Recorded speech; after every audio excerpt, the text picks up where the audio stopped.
ਧੰਨ ਧੰਨ ਸ੍ਰੀ ਗੁਰੂ ਗ੍ਰੰਥ ਸਾਹਿਬ ਜੀਓ। ਧੰਨ ਧੰਨ ਸ੍ਰੀ ਗੁਰੂ ਗ੍ਰੰਥ ਸਾਹਿਬ ਜੀਓ। ਅੰਕ 70 ਸ੍ਰੀ ਰਾਗ ਮਹਿਲਾ ਪੰਜਵਾਂ। ਜਾ ਕੋ ਮੁਸ਼ਕਲ ਅਤ ਬਣੈ ਢੋਈ ਕੋਈ ਨਾ ਦੇ। ਜਿਸ ਮਨੁੱਖ ਨੂੰ ਕੋਈ ਭਾਰੀ ਵਿਪਤਾ ਆ ਪਏ, ਜਿਸ ਤੋਂ ਬਚਣ ਲਈ ਕੋਈ ਮਨੁੱਖ ਉਸ ਨੂੰ ਸਹਾਰਾ ਨਾ ਦੇਵੇ, ਲਾਗੂ ਹੋਏ ਦੁਸ਼ਮਣਾ ਸਾਕ ਪੀ ਭੱਜ ਖਲੇ। ਬੈਰੀ ਉਸ ਦੇ ਮਾਰੂ ਬਣ ਜਾਣ, ਉਸ ਦੇ ਸਾਕ ਸੰਬੰਧੀ ਉਸ ਤੋਂ ਪਰੇ ਦੌੜ ਜਾਣ। ਸਭ ਤੋਂ ਭੱਜੇ ਆਸਰਾ ਚੁੱਕੈ ਸਭ ਅਸਰਾਓ। ਉਸ ਦਾ ਹਰੇਕ ਕਿਸਮ ਦਾ ਆਸਰਾ ਖਤਮ ਹੋ ਜਾਏ, ਹਰੇਕ ਤਰ੍ਹਾਂ ਦਾ ਸਹਾਰਾ ਮੁੱਕ ਜਾਏ। ਚਿਤ ਆਵੇ ਉਸ ਪਾਰ ਬ੍ਰਹਮ ਲਗੇ ਨ ਤਤੀ ਵਾਓ। ਜੇ ਉਸ ਵਿਪਤਾ ਮਾਰੇ ਮਨੁੱਖ ਦੇ ਹਿਰਦੇ ਵਿੱਚ ਪਰਮਾਤਮਾ ਯਾਦ ਆ ਜਾਏ ਤਾਂ ਉਸ ਦਾ ਬਾਲ ਵੀ ਵਿੰਗਾ ਨਹੀਂ ਹੁੰਦਾ। ਸਾਹਿਬ ਨਿਤਾਣਿਆਂ ਕਾ ਤਾਣ, ਮਾਲਕ ਪ੍ਰਭੂ ਕਮਜ਼ੋਰਾਂ ਦਾ ਸਹਾਰਾ ਹੈ। ਆਏ ਨਾ ਜਾਈ ਥਿਰ ਸਦਾ, ਗੁਰ ਸ਼ਬਦੀ ਸੱਚ ਜਾਣ ਰਹਾਓ। ਉਹ ਨਾ ਜੰਮਦਾ ਹੈ ਨਾ ਮਰਦਾ ਹੈ, ਸਦਾ ਹੀ ਕਾਇਮ ਰਹਿਣ ਵਾਲਾ ਹੈ। ਗੁਰੂ ਦੇ ਸ਼ਬਦ ਵਿੱਚ ਜੁੜ ਕੇ ਉਸ ਸਦਾ ਸਥਿਰ ਰਹਿਣ ਵਾਲੇ ਪ੍ਰਭੂ ਨਾਲ ਡੂੰਘੀ ਸਾਂਝ ਬਣਾ ਰਹਾਓ। ਜੇ ਕੋ ਹੋਵੈ ਦੁਬਲਾ ਨੰਗ ਭੁੱਖ ਕੀ ਪੀਰ।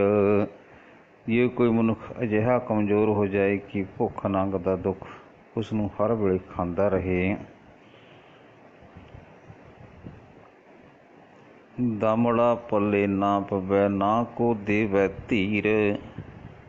ਜੇ ਉਸ ਦੇ ਪੱਲੇ ਪੈਸਾ ਨਾ ਹੋਵੇ, ਕੋਈ ਮਨੁੱਖ ਉਸ ਨੂੰ ਹੌਸਲਾ ਨਾ ਦੇਵੇ। ਸਵਾਰਥ ਸੁਆਓ ਨਾ ਕੋ ਕਰੇ, ਨਾ ਖਿਚ ਹੋਵੈ ਕਾਜ। ਕੋਈ ਮਨੁੱਖ ਉਸ ਦੀ ਲੋੜ ਗਰਜ ਪੂਰੀ ਨਾ ਕਰੇ, ਉਸ ਪਾਸੋਂ ਆਪਣਾ ਕੋਈ ਕੰਮ ਸਿਰੇ ਨਾ ਚੜ੍ਹ ਸਕੇ।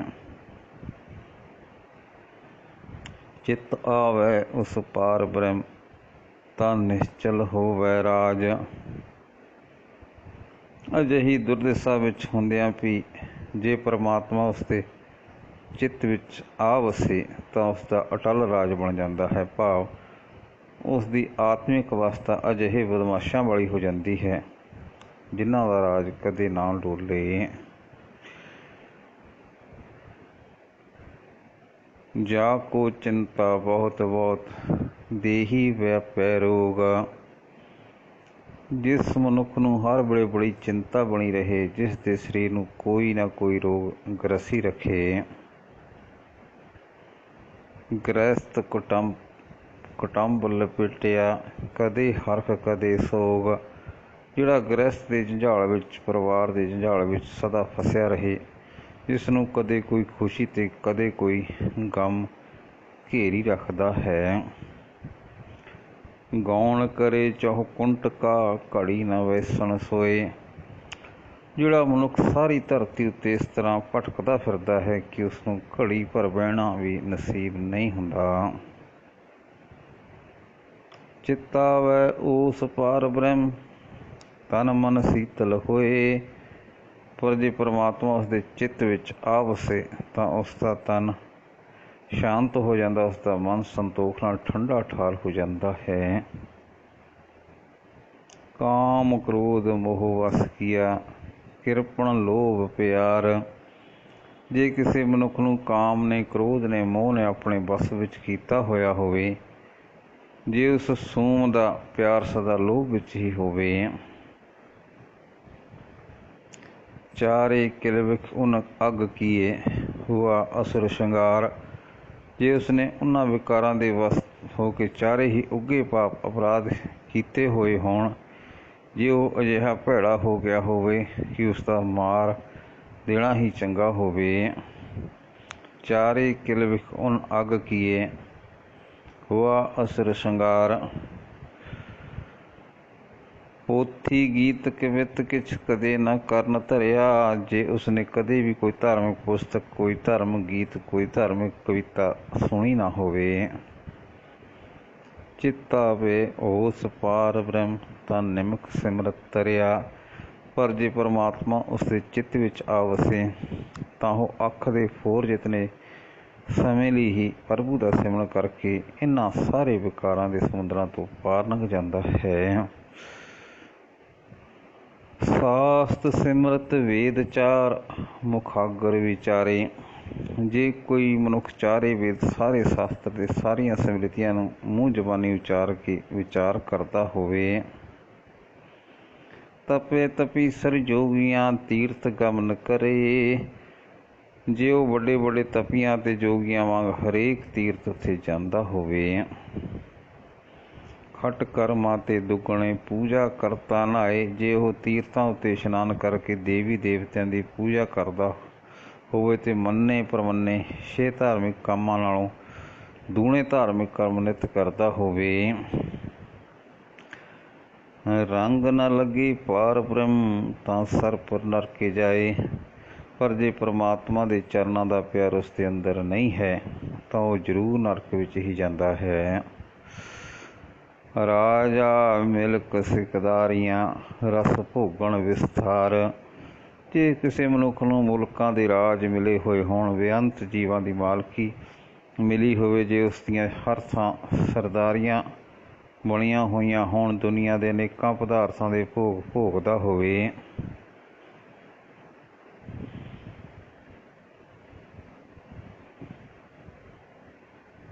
ਵਾਗ ਸੁਹਾਵੇ ਸੋਹਣੇ ਚੱਲੇ ਹੁਕਮਾਂ ਪਾਰ। ਜੇ ਉਸਦੇ ਪਾਸ ਸੋਹਣੇ ਸੁੰਦਰ ਬਾਗ ਹੋਣ, ਜੇ ਇਹਨਾਂ ਸਾਰੇ ਪਦਾਰਥਾਂ ਦੀ ਮਲਕੀਅਤ ਦੇ ਕਾਰਨ ਉਸ ਹੰਕਾਰੀ ਹੋਵੇ ਤੇ ਹੁਕਮ ਹਰ ਕੋਈ ਮੰਨਦਾ ਹੋਵੇ। ਰੰਗ ਤਮਾਸ਼ੇ ਬਹੁ ਵਧੀ ਚਾਏ ਲੱਗ ਰਿਹਾ। ਜੇ ਉਹ ਦੁਨੀਆ ਦੇ ਕਈ ਕਿਸਮਾਂ ਦੇ ਰੰਗ ਤਮਾਸ਼ਿਆਂ ਵਿੱਚ, ਚਾਅ ਮਲ੍ਹਾਰ ਵਿੱਚ ਰੁੱਝਾ ਰਹਿੰਦਾ ਹੋਵੇ। ਚਿੱਤ ਨਾ ਆਇਓ ਪਾਰ ਬ੍ਰਹਮ ਤਾਂ ਸਰਪ ਕੀ ਜੋਨ ਗਿਆ। ਪਰ ਜੇ ਪਰਮਾਤਮਾ ਉਸਦੇ ਚਿੱਤ ਵਿੱਚ ਕਦੇ ਨਾ ਆਇਆ ਹੋਵੇ ਤਾਂ ਉਸਨੂੰ ਸੱਪ ਦੀ ਜੂਨ ਵਿੱਚ ਗਿਆ ਸਮਝੋ। ਬਹੁਤ ਧਨਾੜ ਚਾਰਵੰਤ ਸੋਭਾ ਨਿਰਮਲ ਰੀਤ। ਜੇ ਕੋਈ ਮਨੁੱਖ ਬੜੇ ਧਨ ਵਾਲਾ ਹੋਵੇ, ਚੰਗੀ ਰਹਿਣੀ ਵਾਲਾ ਹੋਵੇ, ਸੋਭਾ ਵਾਲਾ ਹੋਵੇ ਤੇ ਸਾਫ ਸੁਥਰੀ ਜੀਵਨ ਮਰਿਆਦਾ ਵਾਲਾ ਹੋਵੇ। ਮਾਤ ਪਿਤਾ ਸੁਤ ਭਾਈਆਂ ਸਾਜਨ ਸੰਗ ਪ੍ਰੀਤ। ਜੇ ਉਸਦਾ ਆਪਣੇ ਮਾਂ ਪਿਓ, ਪੁੱਤਰਾਂ, ਭਰਾਵਾਂ ਤੇ ਸੱਜਣਾ ਮਿੱਤਰਾਂ ਨਾਲ ਪ੍ਰੇਮ ਹੋਵੇ। ਮਾਤ ਪਿਤਾ ਸੁਤ ਭਾਈਆਂ ਸਾਜਣ ਸੰਗ ਪ੍ਰੀਤ। ਜੇ ਉਸਦਾ ਆਪਣੇ ਮਾਂ ਪਿਓ, ਪੁੱਤਰਾਂ, ਭਰਾਵਾਂ ਤੇ ਸੱਜਣਾ ਮਿੱਤਰਾਂ ਨਾਲ ਪਿਆਰ ਹੋਵੇ। ਲਸ਼ਕਰ ਤਰਕ ਸੰਬੰਧ ਵੰਦ ਜਿਉ ਜਿਉ ਸਗਲੀ ਕੀਤ। ਜੇ ਤਸਕਰ ਬੰਨਣ ਵਾਲੇ ਯੋਧਿਆਂ ਦੇ ਲਸ਼ਕਰ ਉਸਨੂੰ ਸਲਾਮ ਕਰਦੇ ਹੋਣ, ਸਾਰੀ ਸ੍ਰਿਸ਼ਟੀ ਉਸਨੂੰ ਜੀ ਜੀ ਆਖਦੀ ਹੋਵੇ। ਚਿੱਤ ਨਾ ਆਇਓ ਪਾਰ ਬ੍ਰਹਮ ਤਾਂ ਖੜ ਰਸਾਤਲ ਦੀਤ। ਪਰ ਜੇ ਪਰਮਾਤਮਾ ਦੇ ਚਿੱਤ ਵਿੱਚ ਨਹੀਂ ਵਸਦਾ ਤਾਂ ਉਹ ਆਖਰ ਲਿਜਾ ਕੇ ਨਰਕ ਵਿੱਚ ਪਾਇਆ ਜਾਂਦਾ ਹੈ। ਕਾਇਆ ਰੋਗ ਨਾ ਛਿਦਰ ਕਿਛ, ਨਾ ਕਿਛ ਕਾੜਾ ਸੋਗ। ਜੇ ਕਿਸੇ ਮਨੁੱਖ ਦੇ ਸਰੀਰ ਨੂੰ ਕਦੇ ਕੋਈ ਰੋਗ ਨਾ ਲੱਗਾ ਹੋਵੇ, ਕੋਈ ਕਿਸੇ ਤਰ੍ਹਾਂ ਦੀ ਤਕਲੀਫ ਨਾ ਆਈ ਹੋਵੇ, ਕਿਸੇ ਤਰ੍ਹਾਂ ਦਾ ਕੋਈ ਚਿੰਤਾ ਫਿਕਰ ਉਸਨੂੰ ਨਾ ਹੋਵੇ। ਮਿਰਤ ਨਾ ਆਵੀ ਚਿੱਤ ਤਿਸ ਅਹਿਨਿਸ ਭੋਗੈ ਭੋਗ। ਜੇ ਉਸਨੂੰ ਕਦੇ ਮੌਤ ਦਾ ਫਿਕਰ ਚੇਤੇ ਨਾ ਆਇਆ ਹੋਵੇ, ਜੇ ਉਹ ਦਿਨ ਰਾਤ ਦੁਨੀਆ ਦੇ ਭੋਗ ਭੋਗਦਾ ਰਹਿੰਦਾ ਹੋਵੇ। ਸਭ ਕੁਝ ਕੀਤੋਨ ਆਪਣਾ ਜੀਏ ਨਾ ਸੰਕ ਧਰਿਆ। ਜੇ ਉਸਨੇ ਦੁਨੀਆ ਦੀ ਹਰੇਕ ਚੀਜ਼ ਨੂੰ ਆਪਣੀ ਬਣਾ ਲਿਆ ਹੋਵੇ, ਕਦੇ ਉਸ ਦੇ ਚਿੱਤ ਵਿੱਚ ਆਪਣੀ ਮਲਕੀਅਤ ਬਾਰੇ ਕੋਈ ਸ਼ੰਕਾ ਨਾ ਉੱਠਿਆ ਹੋਵੇ।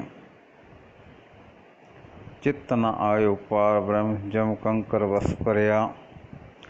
ਪਰ ਜੇ ਪਰਮਾਤਮਾ ਉਸਦੇ ਚਿੱਤ ਵਿੱਚ ਕਦੇ ਨਹੀਂ ਆਇਆ ਤਾਂ ਉਹ ਅੰਤ ਜਮਰਾਜ ਦੇ ਦੂਤਾਂ ਦੇ ਵਸ ਪੈਂਦਾ ਹੈ। ਕਿਰਪਾ ਕਰੇ ਜਿਸ ਪਾਰ ਬ੍ਰਹਮ ਹੋਵੈ ਸਾਧੂ ਸੰਗ। ਜਿਸ ਬੜਭਾਗੀ ਮਨੁੱਖ ਉੱਤੇ ਪਰਮਾਤਮਾ ਮਿਹਰ ਕਰਦਾ ਹੈ, ਉਸ ਨੂੰ ਸਤ ਸੰਗ ਪ੍ਰਾਪਤ ਹੁੰਦਾ ਹੈ। ਜਿਉਂ ਜਿਉਂ ਉਹ ਵਧਾਈਏ ਤਿਉਂ ਤਿਉਂ ਹਰ ਸਿਉ ਰੰਗ। ਅਤੇ ਇਹ ਇੱਕ ਕੁਦਰਤੀ ਨਿਯਮ ਹੈ ਕਿ ਜਿਉਂ ਜਿਉਂ ਉਹ ਸਤ ਸੰਗਤ ਵਿੱਚ ਬੈਠਣਾ ਵਧਾਇਆ ਜਾਂਦਾ ਹੈ, ਤਿਉਂ ਤਿਉਂ ਪਰਮਾਤਮਾ ਨਾਲ ਪਿਆਰ ਵੀ ਵੱਧਦਾ ਜਾਂਦਾ ਹੈ। ਦੋਹਾਂ ਸਿਰਿਆਂ ਕਾ ਖਸਮ ਆਪ ਅਵਰ ਨਾ ਦੂਜਾ ਥਾਓ। ਪਰ ਦੁਨੀਆ ਦਾ ਮੋਹ ਅਤੇ ਪ੍ਰਭੂ ਚਰਨਾਂ ਦਾ ਪਿਆਰ, ਇਹਨਾਂ ਦੋਹਾਂ ਪਾਸਿਆਂ ਦਾ ਮਾਲਕ ਪਰਮਾਤਮਾ ਆਪ ਹੈ। ਕਿਸੇ ਨੂੰ ਮਾਇਆ ਦੇ ਮੋਹ ਵਿੱਚ ਪਾਈ ਰੱਖਦਾ ਹੈ ਅਤੇ ਕਿਸੇ ਨੂੰ ਆਪਣੇ ਚਰਨਾਂ ਦਾ ਪਿਆਰ ਬਖਸ਼ਦਾ ਹੈ। ਉਸ ਪ੍ਰਭੂ ਤੋਂ ਬਿਨਾਂ ਜੀਵਾਂ ਵਾਸਤੇ ਕੋਈ ਹੋਰ ਦੂਜਾ ਸਹਾਰਾ ਨਹੀਂ ਹੈ। ਸਤਿਗੁਰ ਤੁਠੈ ਪਾਇਆ ਨਾਨਕ ਸੱਚਾ ਨਾਉ। ਸਤਿਗੁਰ ਤੁਠੈ ਪਾਇਆ ਨਾਨਕ ਸੱਚਾ ਨਾਉ। ਹੇ ਨਾਨਕ, ਜਦੋਂ ਪ੍ਰਭੂ ਦੀ ਮਿਹਰ ਹੋਵੇ ਤਾਂ ਉਹ ਗੁਰੂ ਮਿਲਾਉਂਦਾ ਹੈ ਅਤੇ ਗੁਰੂ ਦੇ ਪ੍ਰਸੰਨ ਹੋਇਆਂ ਸਦਾ ਸਥਿਰ ਰਹਿਣ ਵਾਲੇ ਪ੍ਰਭੂ ਦਾ ਨਾਮ ਪ੍ਰਾਪਤ ਹੋ ਜਾਂਦਾ ਹੈ। ਵਾਹਿਗੁਰੂ ਜੀ ਕਾ ਖਾਲਸਾ, ਵਾਹਿਗੁਰੂ ਜੀ ਕੀ ਫਤਿਹ।